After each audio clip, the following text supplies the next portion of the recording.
오늘 말씀의 제목은 우리는 어떤 존재인가입니다. 나를 알려면 나는 어떤 존재인가를 알아야 되는 거죠. 상대방을 배려해 주려면 상대방이 어떤 존재인가를 잘 알아야 우리 그에게 실질적으로 필요한 도움과 배려를 해줄 수 있을 겁니다. 그런 의미에서 오늘부터 우리가 또 한 3주간에 걸쳐서 우리는 어떤 존재인가에 대해서 생각을 해보고자 하는데요. 이것은 당연히 복음과도 연결이 됩니다. 복음이라는 키워드를 함께 살펴보도록 하겠습니다. 그렇다면 여러분들은 복음에 대해서 어느 정도로 알고 계십니까? 우리가 다 그리스도인으로 이 자리에 있지 않습니까? 하나님을 예배하는 이 자리에 있는 여러분들, 저와 여러분들은 다 그리스도인일 겁니다. 그리스도인이라고 한다면 이 복음이란 단어를 빼놓을 수 없거든요. 이것은 무조건 연결될 수밖에 없습니다. 왜냐하면 그 복음을 마음속으로 진리다라고 믿는 사람들을 가리켜 그리스도인이라고 하기 때문이죠. 만약에 교회에 나와 있는데 이 복음에 대해서 제대로 알지 못하는 사람이라면 물론 그것이 꼭 객관적인 분별법은 아니라 하겠지만 어느 정도는 썬데이 크리스찬, 그냥 종교 생활로 교회에 출석하는 분일 가능성이 높습니다. 그런 의미에서 우리가 이 복음이란 것을 오늘부터 한 3주간에 걸쳐서 살펴보면서 그리스도인으로, 종교인이 아닌 그리스도인으로 우리가 또 변화될 수 있기를 바랍니다. 자, 그래서 복음이란 무엇일까요? 복음, 말 그대로 복된 소식, 좋은 소식을 우리는 복음이라고 이야기를 합니다. 그런데 이제 우리가 일반적으로 복음이라고 할 때의 의미는 다음 주에 살펴볼 테고, 그럼 성경에 나오는 우리에게 제일 처음으로 선포된 좋은 소식은 무엇일까? 여러분들에게 질문 한번 해봅니다. 여러분들이 생각하실 때 성경에서 제일 처음 나오는 우리에게 좋은 소식은 무엇일까요? 그것은 바로 창세기에 있고 오늘 본문 말씀 28절에 있는 내용인데요. 우리 같이 한번 창세기 1장 28절을 읽어보도록 하겠습니다. 창세기 1장 28절 함께 읽습니다. 시작. 하나님이 그들에게 복을 주시며 하나님이 그들에게 이르시되 생육하고 번성하여 땅에 충만하라, 땅을 정복하라, 바다의 물고기와 하늘의 새와 땅에 움직이는 모든 생물을 다스리라 하시니라. 아멘. 자, 여기에는 두 존재가 나옵니다. 첫 번째는 하나님이에요. 만물의 주관자, 만물의 창조주이신 하나님이 언급되는데, 하나님이 그들에게, 이 그들이란 존재가 또 나오죠. 여기서 말하는 그들은 사람을 의미합니다. 태초에 하나님이 천지를 창조하실 때 그 마지막 날에 창조하셨던 사람, 좀 더 구체적으로는 아담인데 아마도 함축적으로 아담과 하와를 함께 이야기해서 그들이라고 했던 것 같습니다. 이렇게 하나님은 사람에게 무엇을 주시면서 말씀하셨어요? 복을 주시면서 복을 선포하는 거예요. 이 사람의 입장에서는 하나님으로부터 복을 받는 최초의 장면인 겁니다. 성경에 가장 먼저 나오는 인간에게 복이 선포되는 장면이 바로 이 창세기 1장 28절 말씀이에요. 하나님께서는 인간에게, 사람에게, 저와 여러분에게 어떤 복을 주셨습니까? 내용을 보니까 생육하고 번성하는 것, 이것은 태초에 이 소수밖에 없었던, 남자와 여자 하나씩밖에 없었던 이 두 개체가 무궁무진해지는 겁니다. 이렇게 많아지는 거예요. 이게 단순히 인구가 는다 이런 개념이 아니라 활발한 생명력, 하나님께서 창조하신 그 생명체가 곧 죽어 나자빠지는 게 아니라 병약스러운 상태에서 골골대는 게 아니라 왕성한 생명력을 가지고 뻗어나가게 하나님께서 복을 주신다라는 이야기예요. 여러분들이 태어났는데 태어나면서부터 건강한 육체를 가지고 사지육신이 멀쩡해서 정말로 뛰고 달리고 심지어는 높이 점프도 할 수 있고, 아니요, 높은 산에 올라간다든지 아니면 비행기를 타고 하늘에서도 뛰어내릴 수 있는 그런 건강한 상태에 있는 것이 좋습니까? 아니면 태어날 때부터 어딘가 아파서 치명적인 질병을 얻어서 평생 누워있는 게 좋으십니까? 당연히 첫 번째죠.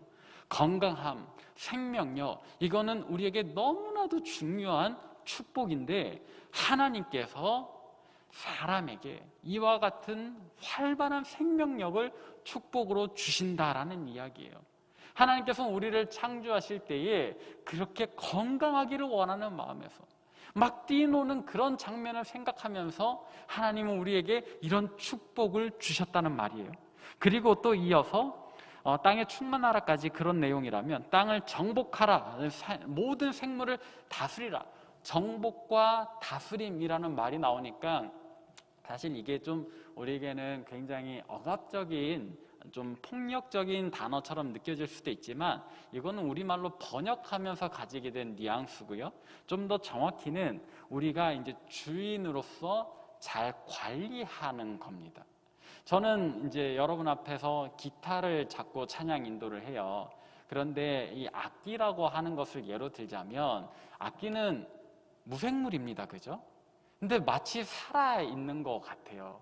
그래서 제가 잘 관리해주면, 매일 연주를 해주면 신기하게도 이 죽어있는 무생물이 이 연주할 때 소리가 달라요. 매일 연주를 해준다면, 관리를 해준다면 점점 좋은 소리가 나는 겁니다. 그런데 뭐 1,000만 원, 2,000만 원짜리, 아니 몇 억짜리 악기 아무리 좋아도요, 그냥 습하고 먼지 많은 곳에 처박아 두면 좋은 소리를 낼 수 없어요. 무생물마저도 그런데 하물며 모든 피조물을 우리에게 정복의 대상, 다스림의 대상으로 주신다라고 할 때에는 하나님께서 그저 우리로 하여금 마음대로 해라, 다 부셔라 라고 주시는 게 아니라 잘 가꾸고 보존해서 내가 태초에 창조한 이 아름다운 지구를 너희가 더 예쁘게 가꿔봐 하면서 맡겨주시는 거죠. 우리에게 이런 것들을 어느 정도 우리가 원하는 대로 더 예쁘게 꾸며나갈 수 있는 그런 자유까지도 하나님께서 우리에게 주셨다라는 겁니다. 이게 성경이, 창세기가 우리에게 이야기하는 하나님께서 우리에게 주신 최초의 복이에요. 좋은 소식, 우리에게 너무 잘된 일, 우리에게 건강도 주시고 우리에게 정말로 이 지구를, 이 생태계를 더 잘 가꾸어 볼 수 있는 그런 자유와 능력까지 주셨다라는 거. 그런데 여러분, 우리 이 성경의 이야기가, 이 창조의 이야기가 사실 우리 기독교에만 있는 것은 아닙니다. 세상에 많은 종교들이 있잖아요. 그리고 그 많은 종교들이 다 저마다 창조에 관한 이야기를 해요. 태초에 무슨 일이 있었는지를 이야기를 한다고요. 그러다 보면 비슷한 주제도 있어요. 우리가 노아의 홍수 이야기를 알잖아요. 근데 노아의 홍수 이야기가 우리 성경에만 있나? 아니요. 당시에 이 지역의 모든 종교가 다 가지고 있습니다. 심지어는 중국 신화에도 나오고 인도의 신화에도 이 홍수의 이야기가 나와요. 그런데 그 이야기들을 가만히 살펴보면 달라요. 다른 종교들이 함께 가져가는 맥락이 있는데 오직 성경에만 하나님만 가지고 있는 독특한 특성이 하나 있다고요. 그게 뭘까요? 바로 사랑입니다. 여러분 혹시 2월 달에 제가 전했던 말씀 시리즈를 기억하나요? 하나님은 어떤 분이신가 라는 시리즈, 그 첫 번째 시리즈가 우리를 감싸고 계시는 분이시다. 태초부터 우리를 감싸고 계셨다. 지금도 우리를 감싸고 계신다 라고 했었는데, 그 우리를 안아주고 계시는 하나님을 사랑의 하나님이라고 우리가 표현을 하거든요. 사랑의 하나님. 이 사랑이야말로 하나님과, 우리의 하나님과 다른 신들을 구분짓는 유일한 특징이에요. 여러분 중국의 신화 혹시 반고 신화를 아세요? 반고라고 하는 아주 거대한 신이 이제 성경으로 치면 하나님 같은 존재로 나옵니다. 근데 그 신이 천지를 창조할 때 어떻게 창조를 했는지 아세요? 이렇게 우리를 첫째 날부터 마지막 날까지 정말로 체계적으로 모든 자연 섭리를 생각해서 하나님 창조하셨는데 중국의 방고 신화에서는 그렇게 창조가 되지 않아요. 그냥 방고가 흙무더기 하나 던지면 거기에 산이 되고요. 그냥 발로 꾹 밟으면 거기가 바다가 되는 거예요. 그리고 그의 육신이 나중에 썩어서 없어지고 나면은 그것이 풀이 되고 나무가 되고 그 생명체로 피어나는 거거든요. 뭐 여러분들 올림푸스 신화가 좀 더 익숙하실까요? 그리스 신화? 거기에 보면 좀 신들이 엄청 많이 나오잖아요. 제일 최상위의 제우스 신부터 시작해서 뭐 여러 신들이 나오는데 여러분 그 신들의 모습을 한번 보십시오. 그들은 너무나도 인간적인 모습을 띱니다. 서로 사랑하기도 해요.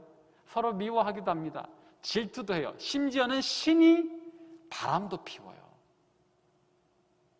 그래서 제우스 신의 아내인 헤라는 늘 다른 여신들을 미워하고 질투를 하고 이 신들의 사랑 싸움에 인간들은 어떻게 돼요? 늘 쥐어 터져요. 그리고 그 신들의 명예를 높여주기 위해서 신전을 짓습니다. 그래서 이 그리스 지역에는 숱하게 많은 신전들이 있는 거예요. 이 신에게 성전 지어줬는데 저 신은 안 지어주면 그 성전이 없는 신이 질투를 하거든요. 그래서 인간에게 해코지를 해요. 그러면 인간은 화를 당하지 않기 위해서 이 그리스의 신들을 위한 성전을 지어야 돼요. 그들에게 인간은 오로지 종놈일 뿐이에요. 노예일 뿐이에요. 그런데 우리 하나님께서는 그들과 달라요. 우리를 어떻게 대해주세요? 자녀로 대해주신다고요. 우리를 사랑으로 대해주신다고요. 하나님께서는 절대로 성경 어디에도 나를 위한 신전을 지어라 먼저 이야기하지 않으셨어요. 먼저 인간을 위해, 우리를 위해 모든 피조물을 만드시고 그리고는 인간에게, 우리에게 선물로 그냥 주시는 거잖아요. 내가 땅의 모든 것들을, 공중의 모든 새를, 바다에 헤엄치는 모든 물고기를 너희 인간에게 선물로 준다. 그러니까 너희가 다스려봐라. 너희가 한번 정복해봐라. 너희가 한번 가꾸어봐라 라고 말씀을 하신다고요. 여러분, 이 메시지를 통해서 우리가 기억해야 되는 건 뭐예요? 우리는 어떤 존재입니까? 하나님의 사랑을 받은 존재예요. 처음부터 우리는 하나님의 사랑을 받기 위해서 지어진 존재들이다라는 거예요. 여러분들은 그 사실을 꼭 기억하셨으면 좋겠어요. 여러분 스스로를 어떻게 여기십니까? 우리가 아까 물된 동산 찬양했잖아요. 주님 나를 항상 지켜주시리. 메마른 땅에서도 나를 인도하시리. 나는 물된 동산 같겠고 마르지 않는 샘 같으리. 정말로 그런 자의식을 가지고 그 찬양을 부르셨으면 좋겠어요. 우리가 왜 어색한데 꼭 이렇게 나를 가지고 나는 물된 동산 같겠고 이렇게 찬양을 하는 거죠? 또 왜 이어서 옆에 사람한테 이걸 불러주는 거죠? 사실 좀 민망하지 않으세요? 저도 지금 우리 공동체에서는 제가 목사니까 제일 이렇게 기쁘게 하지만은 저도 다른 데 집회 갔는데 옆에 모르는 사람인데 옆에 사람 축복하세요 이러면 좀 민망해요. 그런데도 왜 우리가 이런 것을 굳이 하는 거죠? 이 사실을 되새기는 거예요.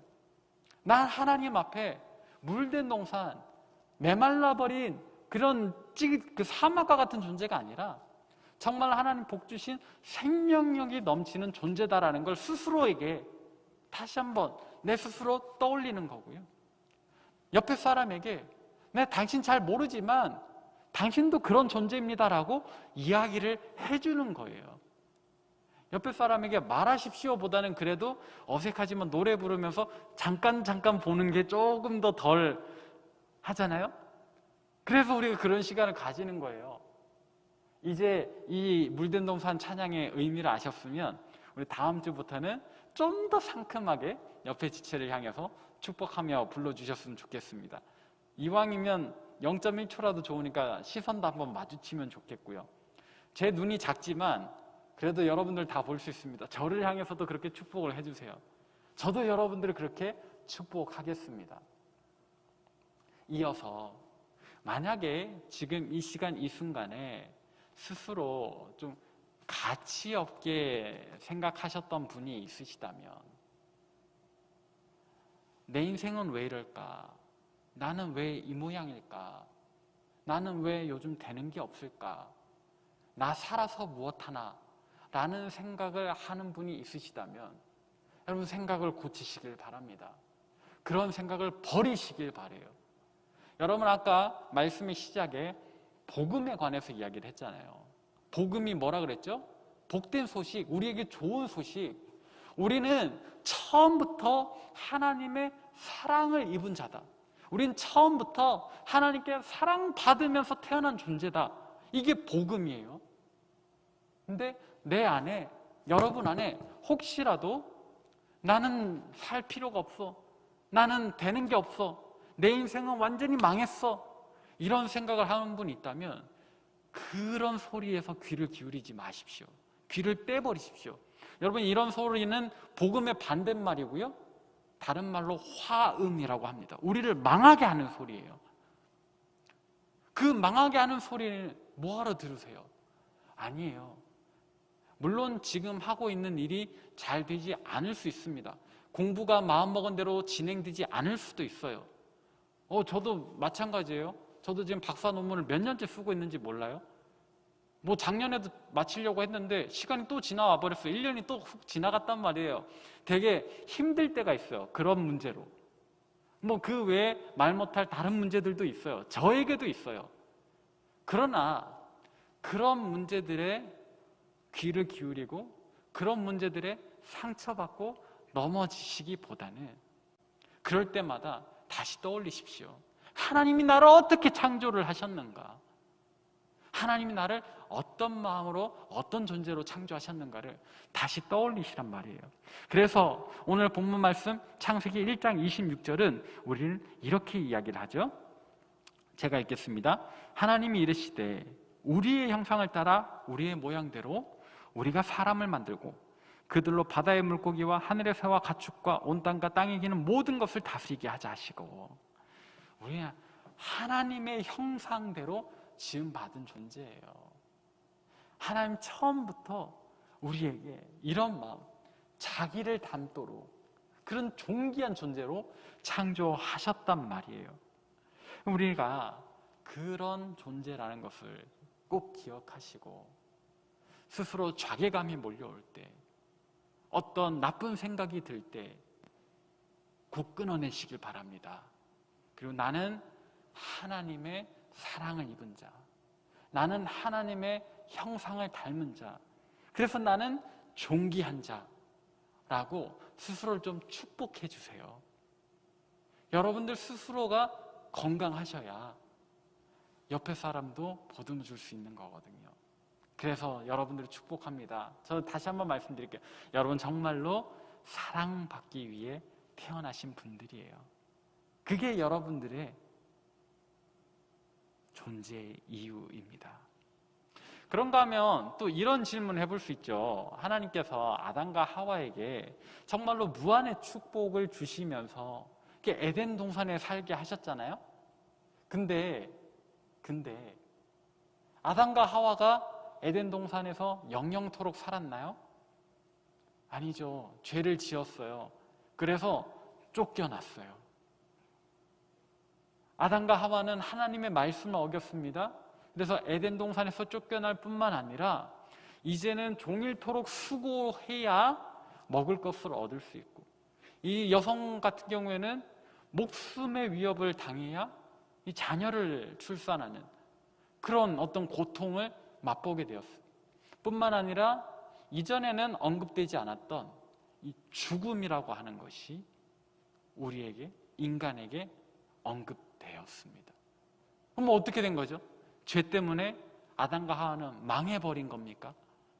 하나님으로부터 이제 더 이상 사랑받지 못하는 존재가 된 것일까요? 여러분 아니요. 아까 화음을 잠깐 얘기했잖아요. 뱀이 여자를 꼬드길 때 하나님의 말씀을 조금 바꿔서 꼬드기잖아요.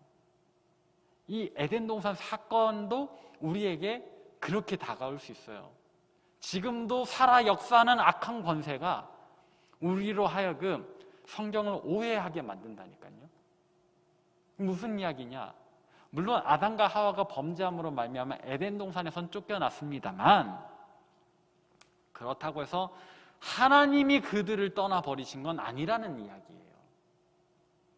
삶의 터전이 모든 것이 풍성했던 에덴 동산에서는 옮겨졌지만, 그래서 이전과 같은 풍요로움 대신에 종일토록 수고해야 하는 그런 고통을 함께하게 되었지만, 그렇다고 해서 하나님이 아담과 하와를 떠나버리신 것은 아니라는 이야기예요. 어떻게 알죠? 아담과 하와가 자녀를 낳습니다. 가인을 낳고 아벨을 낳아요. 나중에 셋도 낳아요. 가인의 예배를, 아벨의 예배를 하나님께서 눈앞에 두신단 말이에요. 아벨의 예배는 받으셨어요. 가인의 예배는 받지 않으셨어요.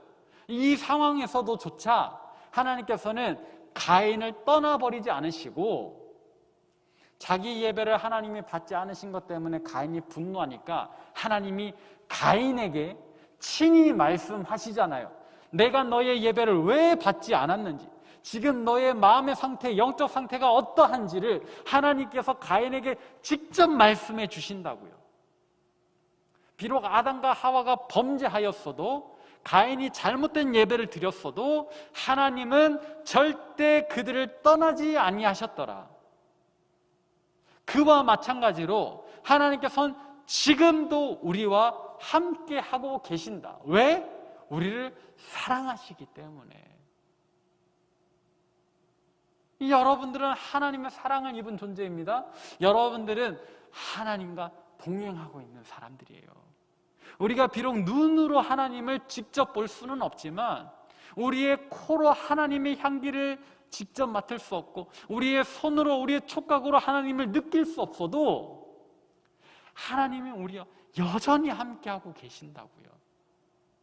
여러분들이 그래서 힘들어하실 때 홀로 외로이 힘들어하실 필요가 없다라는 이야기, 바로 그런 이유에서 나오는 거예요. 그걸 여러분들이 당장 믿지 못해도, 당장 체험하지 못해도 이게 사실이에요. 하나님께서는 여러분들 사랑하십니다. 하나님께서는 여러분과 함께하고 계세요. 여러분들 하나님의 사랑받은 사람들입니다. 여러분들은 하나님과 동행하는 사람들이에요. 심지어 하나님께서 아담과 하와에게 주셨던 그 복, 최초의 복까지도 취소되지 않았어요. 왜? 오늘 본 말씀 29절에 보니까 하나님 복 주신 범위가 나오는데 이렇습니다. 하나님이 이르시되 내가 온 지면에 씨 맺는 모든 채소와 씨 가진 열매 맺는 모든 나무를 너희에게 준다. 온 지면에. 이게 우리가 성경을 제대로 읽어야 되는 거, 오해하면 안 되는 부분이에요. 아담과 하와가 에덴 동산에서 쫓겨났다고 그들에게 먹을 게 완전히 없어졌어요? 아니요. 저절로 열매 맺던 것을 이제는 수고해서 열매 맺게 해야 하게 되었지만, 그렇다고 아담과 하와가 쫄쫄 굶어야 되는 상황은 아니라고요. 에덴 동산의 것만 하나님이 주신 게 아니에요. 온 지면의 걸 다 주셨어요. 하나님께서 주셨던 복 취소된 적이 없습니다. 물론 그 덕분에 우리가 지금까지 이렇게 살고 있는 거고요. 또 때로는 우리 인간이 자연을 잘못 가꾸고 다스려서 이렇게 지구가 온난화되고 있기도 하고 여러 가지 환경적인 문제들이 발생하고 있습니다만, 우리가 잘못 관리한 탓이지 하나님께서 복을 취소하신 건 아니라는 이야기, 여러분들 잊지 마시길 바라요. 하나님께서는 그렇게 우리에게 무한의 복을 주셨다. 무한의 가능성을 주셨다.